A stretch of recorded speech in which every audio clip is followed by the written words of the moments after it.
મનનો ઘા રૂઝાતો નથી. એ મનનો ઘા ભગવાન માથા પર હાથ મૂકે, એની કૃપા પામીએ આપણે તો જ રૂઝાય.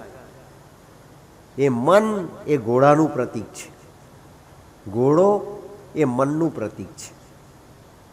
4 પગવાળો ઘોડો જે ગતિથી દોડે છે એને મેં તમને ટેકનોલોજીમાં હોર્સ પાવર કહેવામાં આવ્યું, એ વાત ગઈકાલે સમજાવી.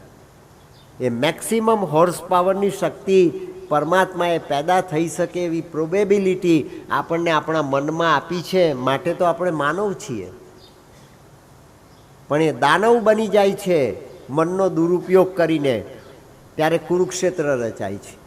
પણ એ જો માનવ સાચા અર્થમાં, યથાર્થમાં મનનો સ્વામી બની જાય, મનની શક્તિનો નિર્ણાયક બની જાય, મનની શક્તિનો નિર્માતા બની જાય, મનની શક્તિનો સારથી બની જાય, જે ભગવાન કૃષ્ણ બન્યા કુરુક્ષેત્રના મેદાનમાં, જેણે અર્જુનને માટે, ધર્મરાજાને માટે ધર્મક્ષેત્રની રચના કરી, વિજય અપાવ્યો અને ધર્મક્ષેત્ર પ્રગટ કર્યું ઇન્દ્રપ્રસ્થમાં.